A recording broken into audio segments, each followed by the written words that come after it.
Cuando mi esposa salió de la ducha, le pregunté cuánto tiempo llevaba pasando esto. Ella se congeló. Los extractos de la tarjeta de crédito me llevaron a la verdad. Luego encontré la caja en el sótano. Fue entonces cuando me di cuenta de que la mujer a la que había amado durante 39 años había estado jugando un juego que yo ni siquiera sabía que existía. Y no estaba jugando sola. Me llamo Gregory Lancaster.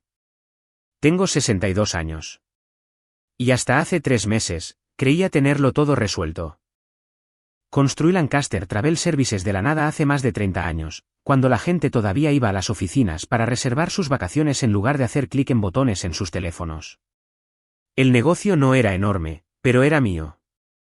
Ingresos estables, buena reputación en nuestra comunidad de Connecticut, suficiente para que 3 hijos fueran a la universidad y para ser dueños de nuestra casa sin deudas. Mónica y yo nos casamos jóvenes, ambos de 23 años y llenos de sueños. Ella trabajaba como coordinadora de relaciones con exalumnos en la Universidad de Bridgeport, conectando a los graduados con programas de mentoría y eventos de recaudación de fondos.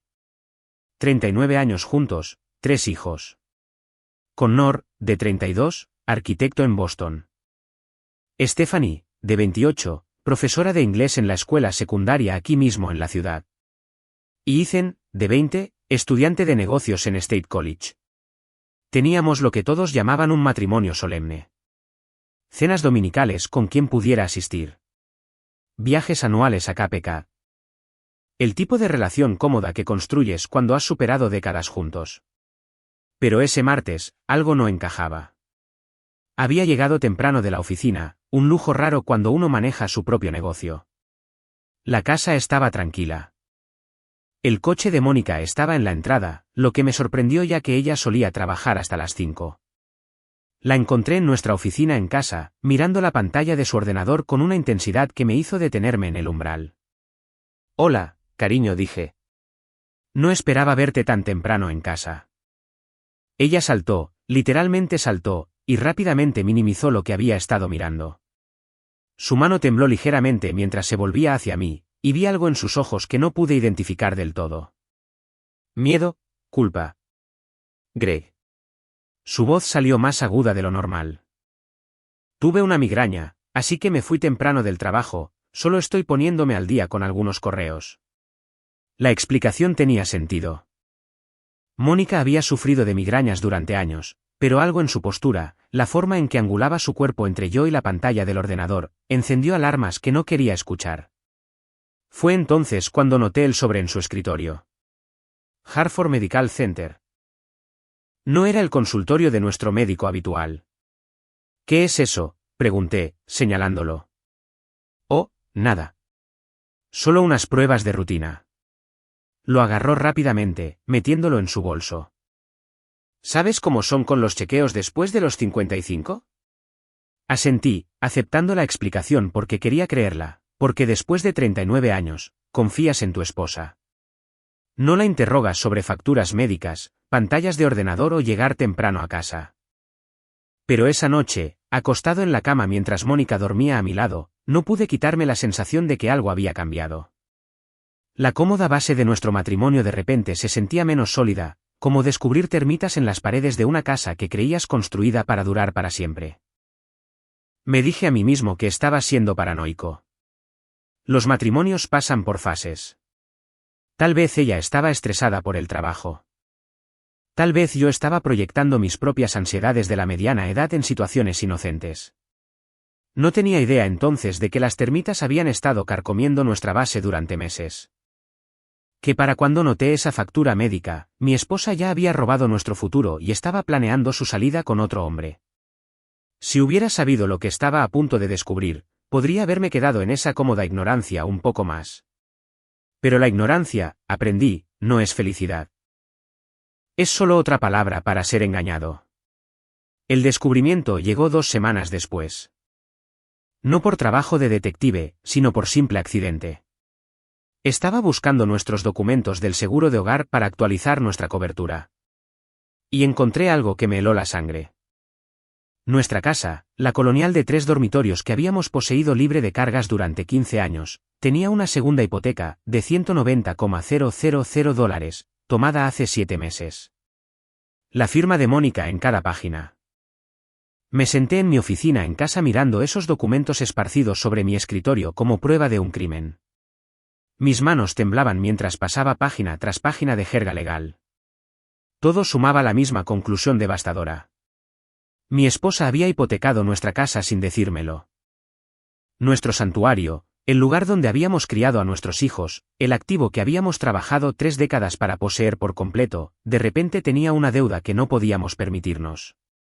La peor parte ni siquiera era la hipoteca en sí. Era la solicitud.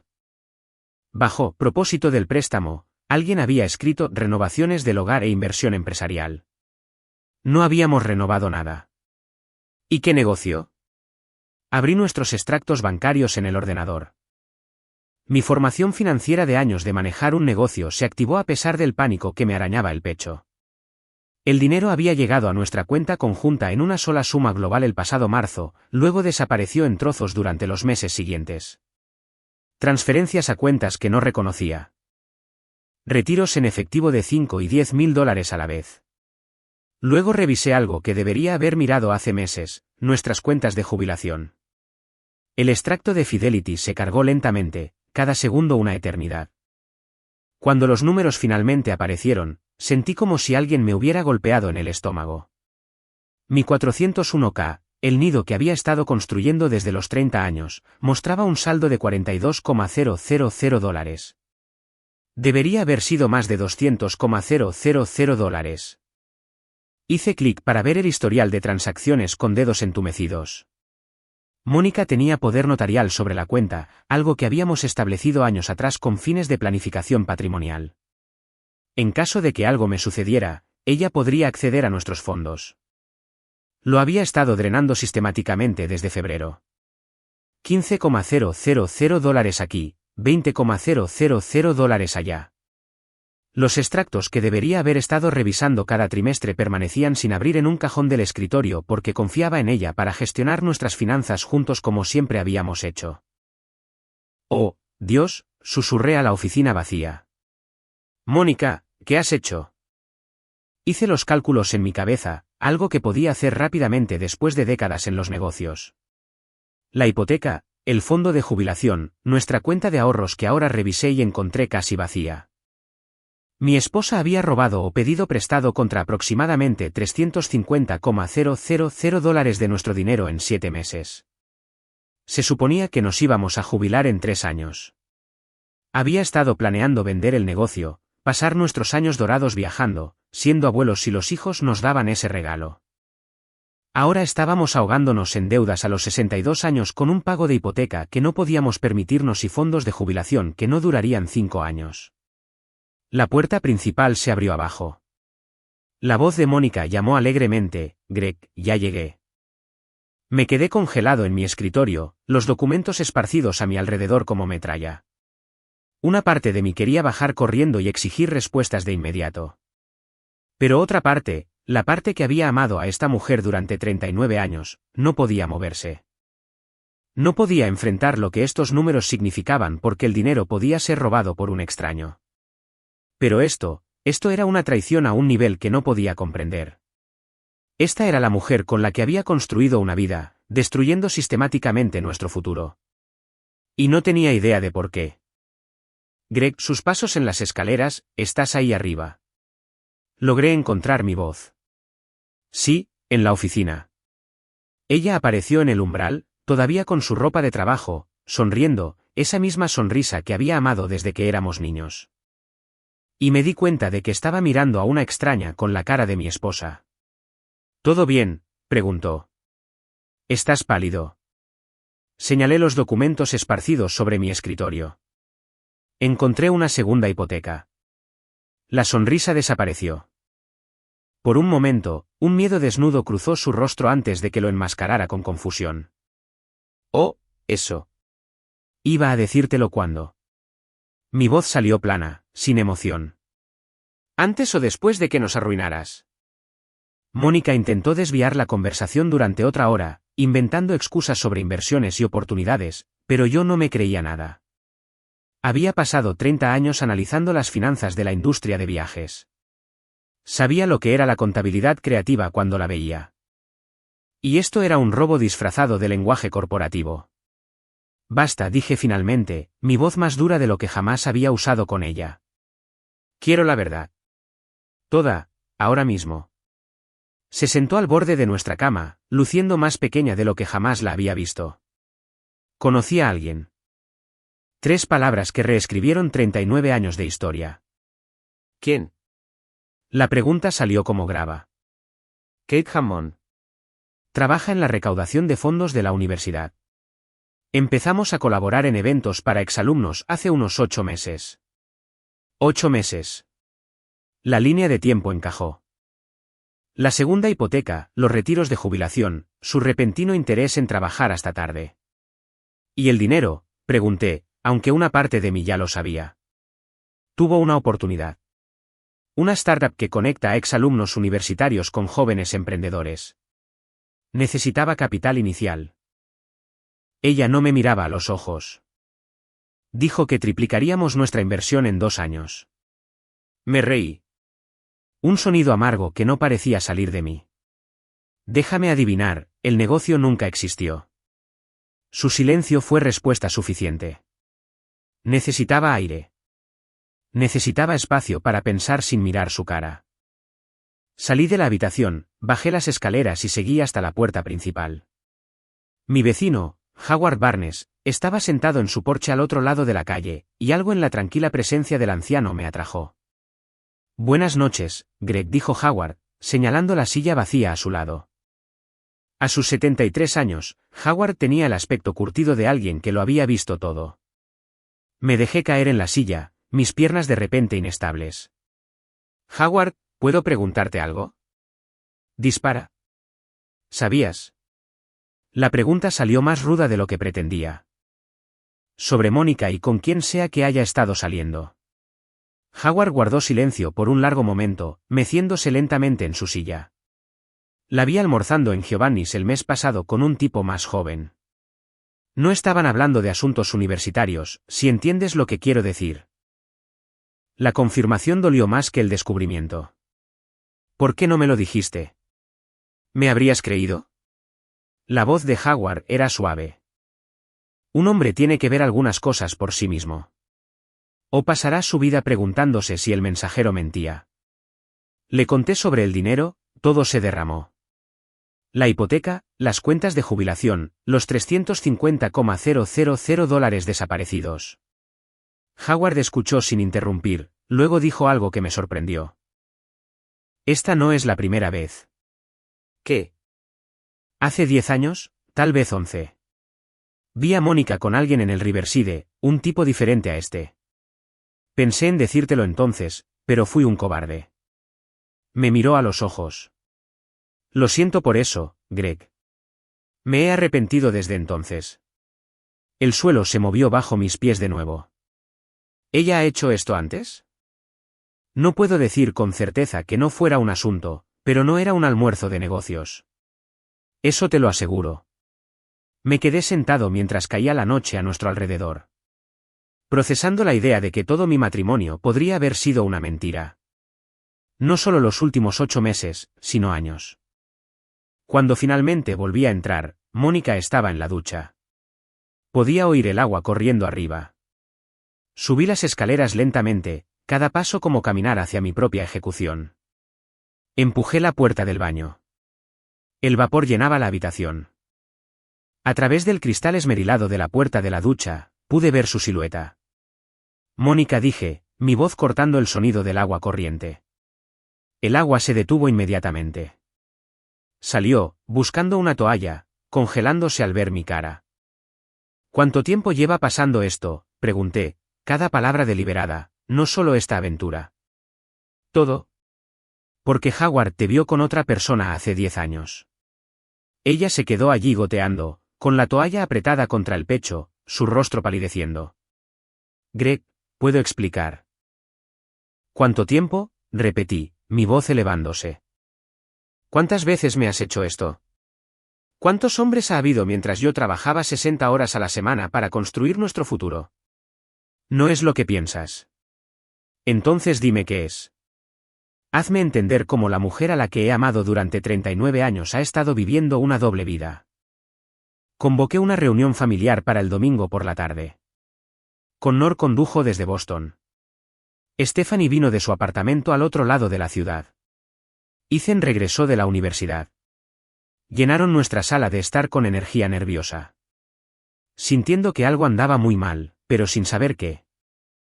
Mónica se sentó en un extremo del sofá, luciendo más pequeña de lo que jamás la había visto. Yo estaba de pie junto a la chimenea, los documentos que había impreso apretados en mi mano. «Papá, ¿qué está pasando?», preguntó Connor.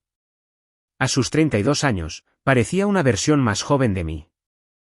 El mismo cabello oscuro que comenzaba a encanecer en las sienes. La misma expresión seria. No lo edulcoré. Vuestra madre ha estado teniendo una aventura durante los últimos 8 meses. También ha robado aproximadamente $350,000 de nuestra jubilación y ha hipotecado nuestra casa para darle dinero a su amante. La habitación quedó en un silencio sepulcral. Luego Stephanie se levantó, su rostro pálido. «Mamá». Su voz tembló. «Dime que miente». Las lágrimas de Mónica comenzaron entonces.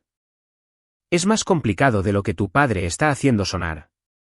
«¿Complicado?». La voz de Stephanie se elevó. «Engañaste a papá y robaste nuestro futuro». «Eso no es complicado, mamá. Eso es malvado». «No le hables así a tu madre», comenzó Mónica, pero Connor la interrumpió. «Puede hablar como quiera. Todos podemos». Se volvió hacia mí. «¿Qué vas a hacer, papá?». «Ya consulté a un abogado de divorcios. Presentaré los papeles esta semana». Ethan, que había estado en silencio hasta ahora, habló. «Papá, tienes que hacerlo. No pueden arreglarlo ustedes». Miré a mi hijo menor, de 20 años y todavía creyendo que el matrimonio podía sobrevivir a cualquier cosa.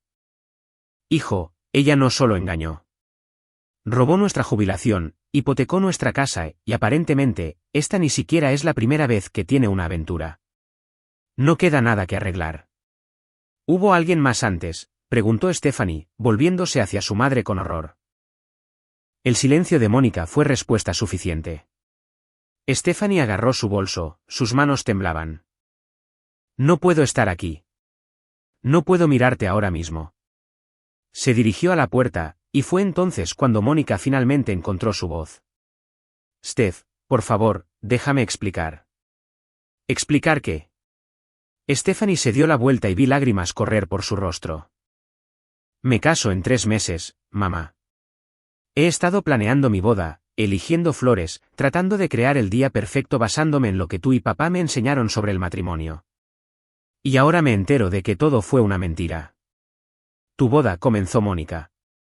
«Está cancelada», dijo Stephanie rotundamente.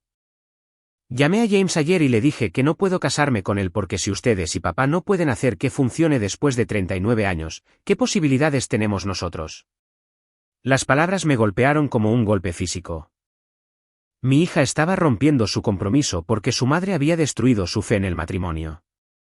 «Stephanie», no, dije, moviéndome hacia ella. «No dejes que las decisiones de tu madre destruyan tu felicidad. Es demasiado tarde, papá». «Ya lo terminé». Se secó los ojos bruscamente. «Estaré en casa de Rachel si alguien me necesita. No llaméis a menos que sea una emergencia». Salió, la puerta se cerró detrás de ella con una finalidad terrible. Connor se levantó después. «Necesito volver a Boston. Tengo reuniones mañana». Se detuvo en la puerta. «Mamá, te quiero, pero lo que has hecho es imperdonable». Después de que Connor se fue, solo quedamos Mónica, Ethan y yo. Mi hijo menor se sentó en el sofá mirando sus manos. «Ethan», dije suavemente. «Voy a volver a la escuela». Se levantó, sin mirarnos a ninguno de los dos. «No puedo con esto ahora mismo». Ethan no volvió a casa esa noche ni la siguiente. Cuando finalmente respondió a mis llamadas 3 días después, su voz sonaba hueca, sin vida de una manera que me aterrorizó. «Hijo, ¿dónde estás?», pregunté, apretando el teléfono. «Todavía en la escuela, en mi dormitorio». Hizo una pausa. «Papá, necesito decirte algo. El tono de su voz me hizo sentir un nudo en el estómago. ¿Qué es? No he ido a clases desde que nos contaste lo de mamá. Simplemente. No puedo concentrarme. No puedo obligarme a preocuparme por las clases de economía cuando nuestra familia se está desmoronando. Ethan, no. No puedes dejar que esto destruya tu educación. Es demasiado tarde. Su voz se quebró. Recibí un correo electrónico de la oficina del registrador ayer. Estoy en libertad condicional académica. Si no subo mis notas este semestre, perderé mi beca. La beca que cubría $18,000 al año. La beca que habíamos celebrado cuando la obtuvo. Orgullosos de que nuestro hijo menor no se graduaría con una deuda aplastante. ¿Qué tan grave es?, pregunté, aunque temía la respuesta. He faltado a 2 semanas de clases, he suspendido mis exámenes parciales en 3 asignaturas. Papá, incluso si saco todo sobresaliente de ahora en adelante, probablemente la perderé. Cerré los ojos, luchando contra la rabia hacia Mónica. Esto era obra suya. El futuro de nuestro hijo dañado porque ella no pudo cumplir sus votos ni mantener sus manos fuera de nuestras cuentas bancarias. Vuelve a casa este fin de semana, dije. Lo resolveremos juntos. ¿Qué hay que resolver? Sin la beca, no puedo permitirme quedarme. Dijiste que mamá se llevó todo. Encontraré una manera. Tal vez pueda pedir un préstamo. Oh, papá, tienes 62 años. No puedes asumir más deudas porque mamá decidió financiar su aventura. Su risa fue amarga. Un sonido equivocado viniendo de mi hijo, generalmente optimista. Voy a dejarlo. Ya hablé con mi asesor sobre pedir una excedencia. Ethan, por favor, no tomes ninguna decisión permanente ahora mismo. Ya está hecho. Papá, volveré a casa la semana que viene para vaciar mi dormitorio. Después de que colgó, me senté en mi oficina mirando la pared, sumando las bajas de la traición de Mónica, el compromiso roto de Stephanie, el respeto destrozado de Connor por su madre, y ahora la educación de Ethan, el futuro que le habíamos prometido, destruido. Llamé a mi vecino Howard esa noche. El anciano vino con una botella de bourbon, y nos sentamos en mi terraza trasera mientras el sol se ponía. Ethan va a abandonar la universidad, le dije. Perdió una beca porque está demasiado deprimido para funcionar. Howard nos sirvió 2 dedos de bourbon a cada uno. Eso es una lástima. El chico tiene una buena cabeza. Tenía una buena cabeza. Ahora está renunciando a su futuro porque su madre no pudo mantenerlo en sus pantalones o sus manos fuera de sus cuentas bancarias. Bebimos en silencio un rato. Luego Howard dijo algo que me sorprendió. ¿Conoces a mi Eleanor? Ella volvió. ¿Qué? Después de nuestro divorcio, 5 años después, ella volvió. Miró su vaso, su rostro curtido triste. El vendedor de seguros la dejó por alguien más joven. Se enfermó, cáncer, y vino a mí pidiendo otra oportunidad. Dijo que había cometido el mayor error de su vida al dejarme. ¿Qué hiciste? Le dije que no. Me miró a los ojos. Le dije que había seguido adelante. Que había quemado ese puente. Murió 2 años después, sola en un hospicio en Syracuse. He lamentado esa decisión cada día durante los últimos 25 años. ¿Crees que debería aceptar a Mónica de vuelta? No pude evitar la incredulidad en mi voz. Creo que el dolor nos hace hacer cosas estúpidas.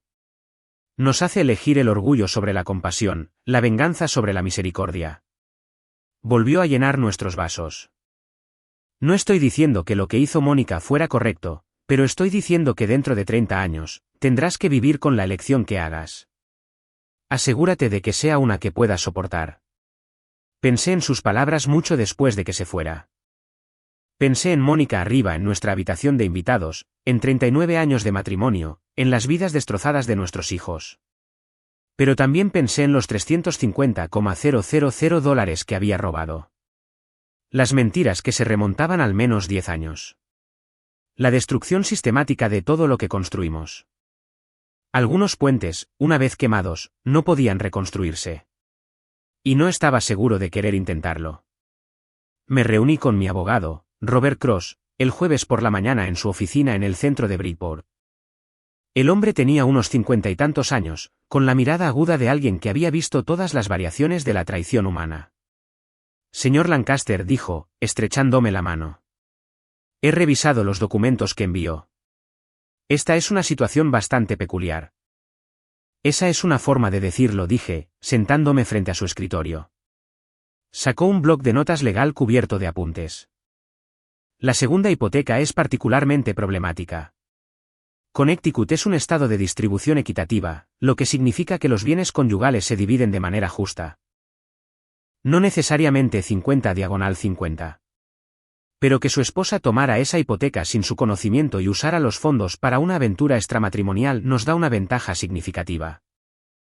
¿Qué pasa con las cuentas de jubilación? Esas son más complicadas.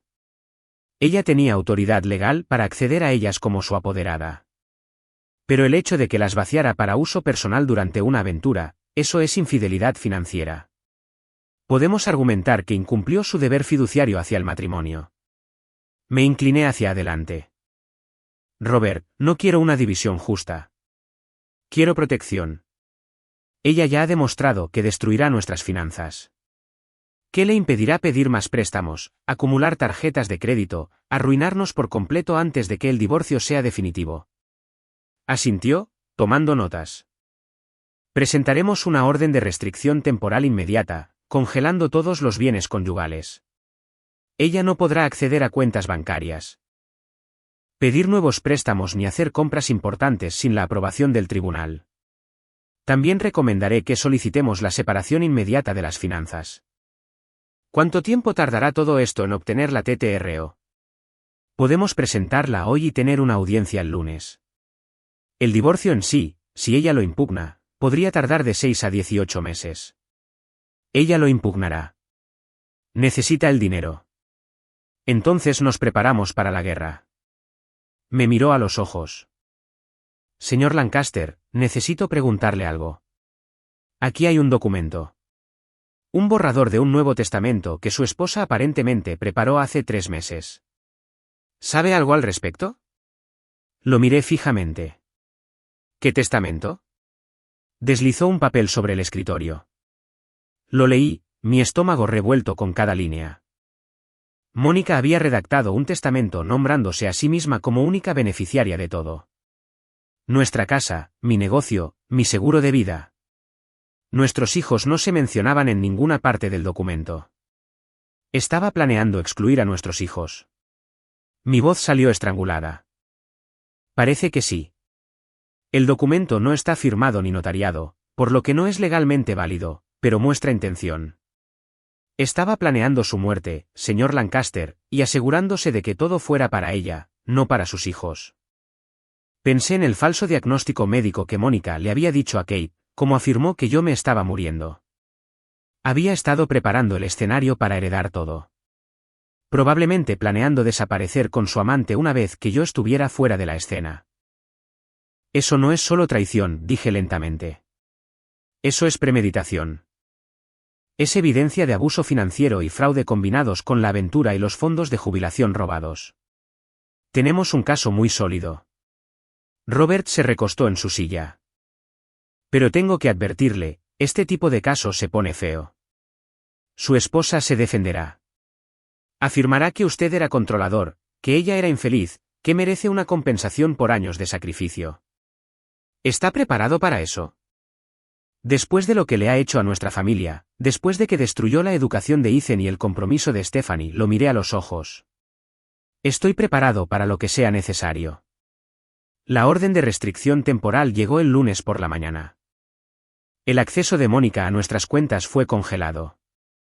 No podía tocar el poco dinero que quedaba. No podía pedir nuevos préstamos. No podía firmar ningún documento legal sin la aprobación del tribunal. Sentí una sombría satisfacción cuando Robert llamó con la noticia. Esa satisfacción duró exactamente 4 horas. Estaba en mi oficina tratando de concentrarme en la reserva de un paquete de crucero para los Henderson cuando Mónica irrumpió por la puerta. Su rostro estaba enrojecido, sus ojos salvajes de una manera que nunca había visto antes. Greg, Necesitamos hablar ahora. Me excusé de los Henderson y la dejé pasar a mi oficina privada, cerrando la puerta. ¿Qué pasa? Kate me está amenazando. Su voz tembló. Dice que si no le doy $50,000 para el viernes, le contará a todo el mundo en la universidad sobre nuestra aventura. Arruinará mi reputación, destruirá mi carrera. La miré, procesando este nuevo desarrollo. Déjame entender. El hombre al que le diste $350,000 ahora exige más dinero. Dice que el negocio no funcionó. Necesita capital para reiniciarlo. Ella me agarró del brazo, desesperada. Greg, si esto se sabe en el trabajo, lo perderé todo. La asociación de exalumnos son muy conservadores. Me despedirán. Deberías haber pensado en eso antes de empezar a acostarte con él. Por favor. Las lágrimas corrían por su rostro. Sé que no merezco tu ayuda, pero te lo ruego. Él no va a parar. Esta mañana, se presentó en mi oficina. Me siguió hasta mi coche a la hora del almuerzo. Me envió 37 mensajes de texto en la última hora. Sacó su teléfono, mostrándome los mensajes, cada uno más amenazante que el anterior.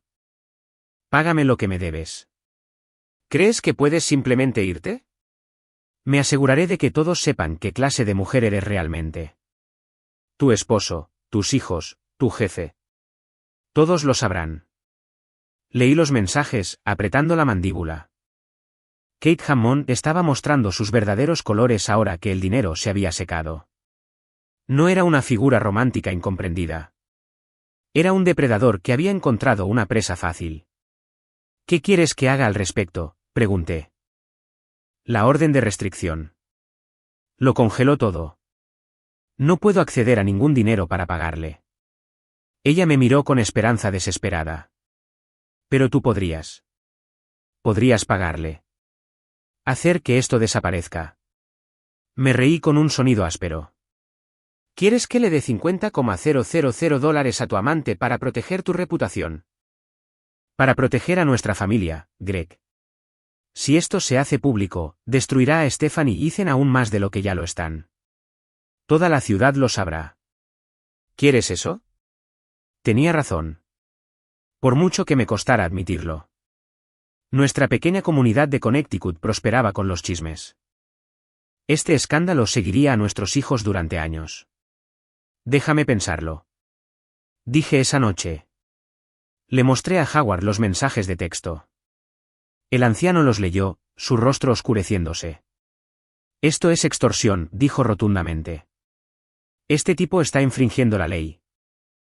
Lo sé, pero si no pago, cumplirá sus amenazas. Mónica perderá su trabajo y nuestros hijos sufrirán más de lo que ya han sufrido. Howard dejó su vaso. Greg, si le pagas a este hombre una vez, volverá a pedir más. Hombres así, son parásitos. No dejan de desangrarte hasta que no queda nada. ¿Entonces qué hago? Mantente firme. Dile a Mónica que presente una denuncia policial por acoso y extorsión. Consigue una orden de alejamiento contra este tal Kate y deja que las cosas sigan su curso. Me miró a los ojos. A veces, el camino correcto significa ver a otras personas enfrentar las consecuencias de sus elecciones. Pensé en ello toda la noche. A la mañana siguiente tomé mi decisión. Llamé a Mónica y le dije que me encontrara en la comisaría. ¿Qué? ¿Por qué?, preguntó. Porque Kate Hammond está cometiendo un delito y vamos a denunciarlo. Vas a pedir una orden de alejamiento y vas a contarle a la policía todo. Greg, no. Si hago eso, todo saldrá a la luz de todos modos. Entonces que salga. Pero no pagaremos chantaje, Mónica. Ya hemos perdido $350,000 con este hombre. No recibirá ni un céntimo más. Intentó discutir, pero me mantuve firme. Nos reunimos en el departamento de policía de Bridgeport esa tarde. Mónica, pálida y temblorosa, le contó a la detective Sarah Reeves todo, la aventura, el dinero, las amenazas. La detective Reeves escuchó atentamente, tomando notas. Señora Lancaster. Este es claramente un caso de extorsión y acoso. Emitiremos una orden de alejamiento de inmediato y abriremos una investigación sobre el señor Hammond. ¿Qué pasa ahora?, preguntó Mónica. Ahora, usted documenta cada contacto que él haga, cada mensaje de texto, cada llamada telefónica, cada vez que aparezca en su lugar de trabajo, y si viola la orden de alejamiento, irá a la cárcel. Mientras salíamos de la comisaría, Mónica se volvió hacia mí. Gracias por apoyarme en esto. No te estoy apoyando, dije en voz baja. Estoy protegiendo a nuestros hijos de un daño mayor. No confundas las dos cosas. Kate Hammond no se tomó la orden de alejamiento muy bien. Al día siguiente, se presentó en la oficina de Mónica a pesar de la orden judicial. La seguridad del campus lo escoltó fuera de la propiedad, y Mónica llamó a la policía. Lo arrestaron por violación de la orden de alejamiento, lo detuvieron durante 12 horas y luego lo liberaron bajo fianza. Eso debería haber sido el final. No lo fue. Kate empezó a llamar a casa a todas horas. A las 3 de la madrugada, a las 5, 7 veces antes del desayuno. Desconecté el teléfono fijo. Encontró el número de Connor y empezó a llamarlo. Luego a Stephanie, luego de alguna manera consiguió el número de móvil de Ethan. Papá, ¿quién es este tipo?, exigió Connor cuando me llamó después de medianoche. Acaba de dejarme un mensaje de voz diciendo que mamá le destruyó la vida y que deberíamos saber qué clase de mujer es ella realmente. Es el amante de mamá. Se está lidiando con él, dije, tratando de mantener la voz firme. ¿Lidiando con él? Está acosando a toda nuestra familia. Stephanie llamó al día siguiente llorando. Papá, esa persona, Kate, apareció en mi escuela. Esperó en el estacionamiento hasta que salí a mi coche. No me tocó ni nada, pero dijo que mamá le debe dinero y que si no paga, hará que todos lo lamentemos. Fue entonces cuando mis instintos protectores se dispararon.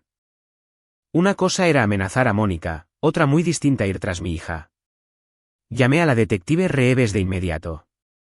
Se acercó a mi hija en su lugar de trabajo. Está escalando. Lo traeremos para interrogarlo de nuevo, dijo ella. Pero señor Lancaster, hasta que no cometa un acto violento, nuestras manos están atadas. Las órdenes de restricción son trozos de papel. No detienen a las personas decididas.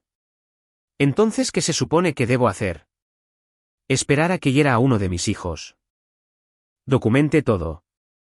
Mantenga a sus hijos alejados de situaciones aisladas. Considere contratar seguridad privada si está realmente preocupado. Colgué, furioso por la impotencia del sistema. Luego tomé una decisión que probablemente no fue inteligente, pero se sentía necesaria. Conduje al apartamento de Kate, una dirección que había obtenido del informe policial. Estaba en un complejo ruinoso en el lado este de Bridgeport.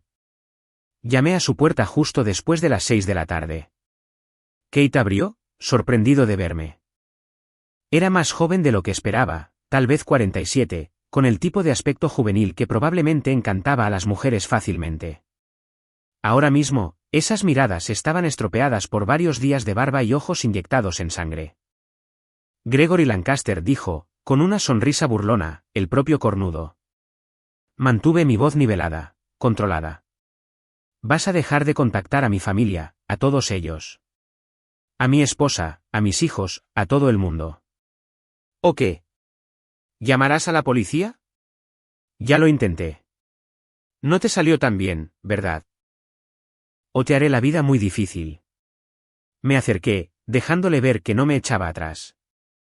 He pasado 30 años construyendo relaciones comerciales en esta comunidad. Conozco gente, jueces, jefes de policía, empresarios. Si sigues acosando a mi familia, me aseguraré de que no puedas conseguir un trabajo a menos de 50 millas de aquí. ¿Me estás amenazando, viejo? Te lo estoy prometiendo. Aléjate de mi familia o te arrepentirás. Kate se rió. Tu esposa me debe. Me prometió cosas, hizo planes conmigo, luego me tiró como basura cuando tú te enteraste. No me iré a ninguna parte hasta que reciba lo que se me debe. Ya te dieron $350,000. Eso es más de lo que la mayoría de la gente ve en toda su vida. Eso fue para el negocio. Esto es por respeto. Su voz se endureció. Mónica me hizo parecer un tonto. Ella no puede simplemente irse. Entonces vi en lo que se había metido Mónica. No era una aventura romántica, sino un depredador calculado que había apuntado a una mujer vulnerable y la había desangrado. Y ahora que el dinero se había ido, quería venganza. Esto no se trata de dinero o respeto, dije en voz baja. Se trata de control. No soportas que ella haya elegido a su familia antes que a ti. Ella no eligió nada. Tú la dejaste sin dinero. De lo contrario, seguiría conmigo. La ilusión en su voz era casi triste. Aléjate de mi familia, Kate. Esta es tu única advertencia. Me di la vuelta para irme y él me llamó. Dile a Mónica que no puede esconderse detrás de ti para siempre. Dile que no he terminado con ella. Ni mucho menos. Conduje a casa con las manos temblorosas en el volante. No por miedo, sino por rabia. Este hombre se había llevado nuestro dinero, había destruido la paz de nuestra familia, y ahora nos estaba aterrorizando activamente. Esa noche, instalé cámaras de seguridad alrededor de nuestra casa, actualicé todas nuestras cerraduras, me aseguré de que Mónica, Stephanie y Ethan tuvieran todos spray de pimienta. Sentí que me estaba preparando para la guerra en mi propia ciudad natal. Howard vino cuando me vio instalando las cámaras. ¿Tan mal está? No se detiene.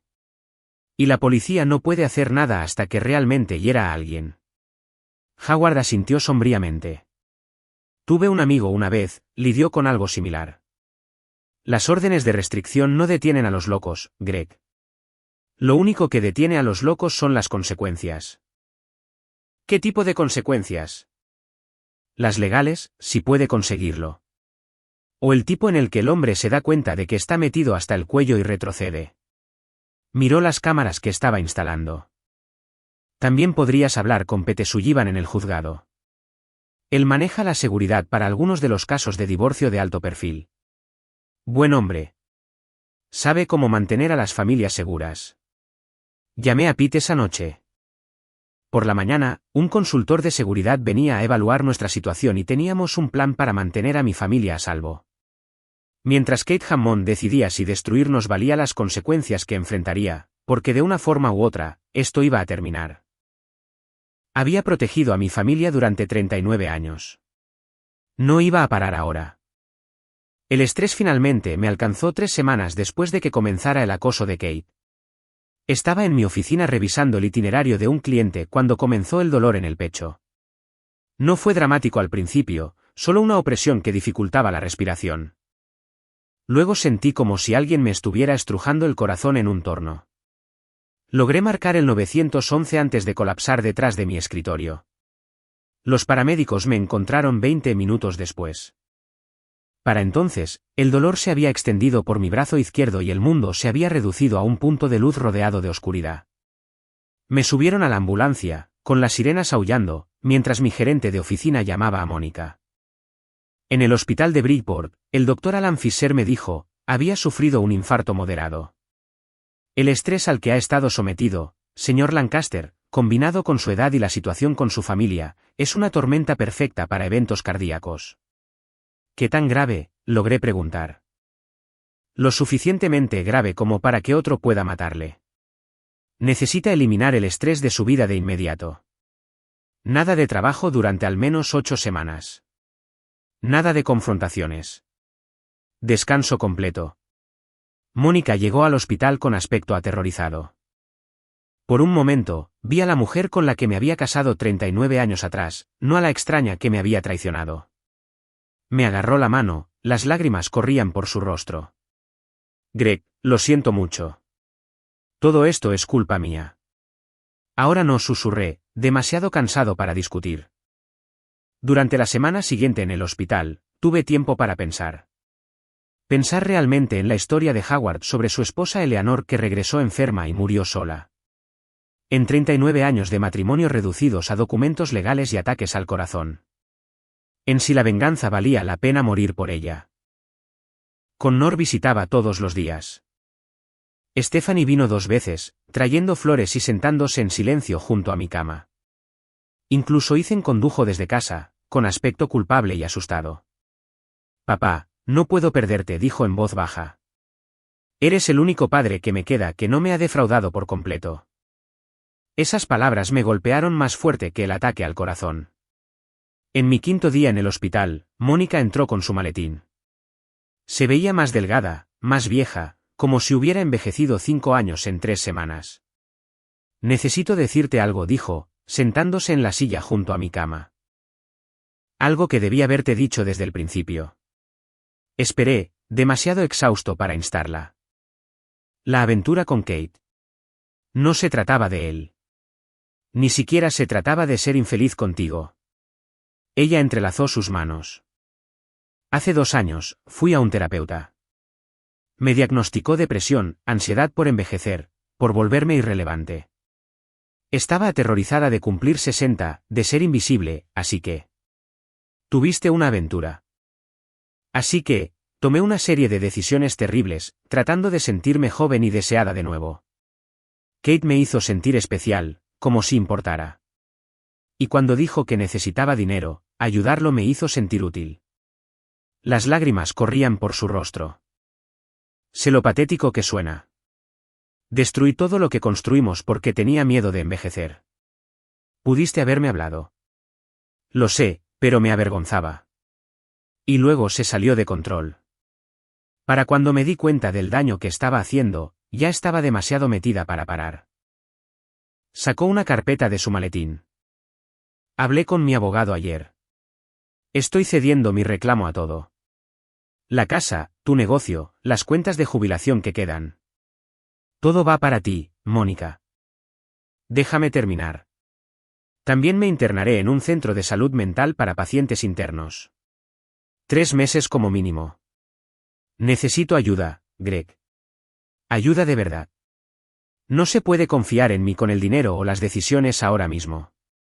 Dejó los papeles en mi mesita de noche. No estoy pidiendo perdón. Solo te pido que no mueras odiándome. Antes de que pudiera responder, mi monitor cardíaco comenzó a pitar urgentemente. El doctor Fisher entró corriendo con las enfermeras. Lo último que vi antes de que me sedaran fue a Mónica siendo sacada, con el rostro pálido de miedo. 14 meses después, estaba en mi patio trasero viendo llegar la primavera a Connecticut. El jardín que Mónica había plantado años atrás estaba floreciendo de nuevo, cuidado por el servicio de jardinería que había contratado. Las cámaras de seguridad que Howard me había ayudado a instalar seguían allí, aunque Kate Hammond ya no era una amenaza. Había sido arrestado por violar su orden de restricción demasiadas veces y sentenciado a 8 meses de cárcel. La última vez que supe de él, se mudó a Florida después de su liberación. Buen viaje. Mi negocio había sobrevivido, apenas. Lo había vendido hace 6 meses a una pareja más joven que había trabajado para mí durante años. La venta me dio suficiente para pagar la segunda hipoteca y volver a poner algo de dinero en las cuentas de jubilación. No los 350,000 que Mónica había robado, pero sí suficiente para sobrevivir. Ethan había regresado a la universidad con una combinación de préstamos y un trabajo a tiempo parcial. No era lo ideal, pero estaba terminando su carrera. Eso importaba. Stephanie se había reconciliado con su prometido.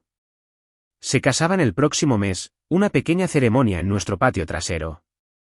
Me había pedido que la llevara al altar. Todavía no había invitado a su madre, pero sabía que lo estaba considerando. Connor llamaba semanalmente, preguntando por mí. Nuestra relación se había fortalecido a través de la crisis, y por eso, estaba agradecido. Sonó mi teléfono. El número de Mónica. Todavía dudaba antes de contestar, incluso después de todo este tiempo. Hola, Greg. Su voz era diferente ahora. Más firme, más centrada. La terapia y la medicación habían ayudado. Mónica, ¿cómo estás? ¿Bien? Muy bien, de hecho. Me ascendieron en el trabajo. Me mantuvieron después de todo, lo cual agradezco. Hizo una pausa. Me enteré de la boda de Stephanie. Sé que probablemente no merezca estar allí, pero... Ella está pensando en invitarte, le dije. Todavía no ha decidido. Eso es más de lo que merezco. El silencio se extendió entre nosotros. Luego, Greg, ¿podríamos ¿tal vez tomar un café esta semana? Solo para hablar. Era la cuarta vez que lo pedía en los últimos 3 meses. Las 3 primeras veces había dicho que no. Pero esta vez, algo en mí cambió. Miércoles por la tarde, la cafetería de Main Street. ¿En serio? La esperanza en su voz era dolorosa de escuchar. No le des demasiada importancia, Mónica. Es solo café. Lo sé. Gracias. Colgué y llamé a Howard. El anciano contestó al segundo tono. ¿De verdad vas a hacerlo?, preguntó cuando se lo conté. No lo sé todavía. Solo voy a tomar café con ella. ¿Sabes lo que pienso sobre las segundas oportunidades? Lo sé. Pero Howard, he estado solo durante 14 meses. Los niños están construyendo sus propias vidas. Y cada vez que pienso en envejecer solo, enojado y amargado, pienso en tu Eleanor. Eleanor regresó demasiado tarde, dijo Howard en voz baja. Pero Mónica, ella ha estado trabajando en sí misma. He visto el cambio en ella en la iglesia, en los eventos comunitarios. Es diferente de lo que era. ¿Lo suficientemente diferente? Eso es para que tú lo decidas, hijo. Solo recuerda, el perdón no significa olvidar. Significa elegir seguir adelante a pesar del pasado. El miércoles llegó. Llegué a la cafetería 5 minutos antes, nervioso como un adolescente en una primera cita. Mónica entró justo a tiempo, luciendo más saludable de lo que había estado en años.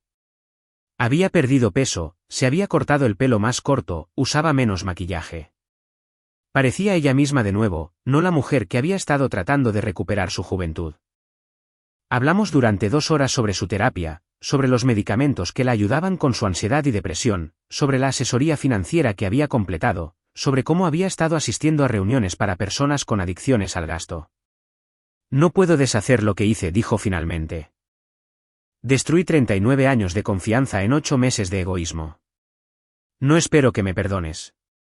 Pero Greg, quiero que sepas que ahora soy diferente. El trabajo que he hecho, es real.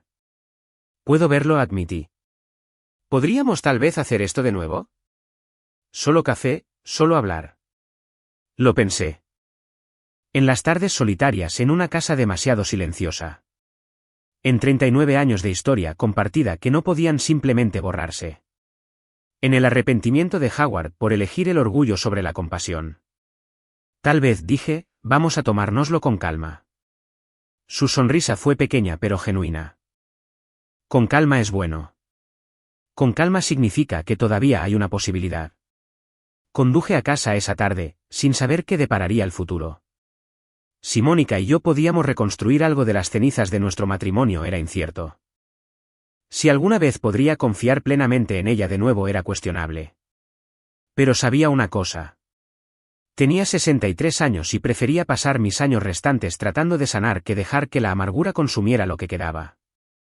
Esa noche, sentado en mi porche trasero, llamé a Stephanie. Papá, ¿todo bien? Sí, cariño. Escucha, sobre tu madre y la boda. He estado pensando en eso, me interrumpió. Ella realmente ha estado esforzándose. Puedo ver el cambio. Y sabes que, la vida es demasiado corta para guardar rencor para siempre. Así que la vas a invitar. La voy a invitar con una condición. ¿Estás de acuerdo con eso? Miré el jardín que Mónica había plantado. Ahora, floreciendo con nueva vida después de un largo invierno. Estoy de acuerdo, Steph. Todos merecemos una oportunidad para empezar de nuevo.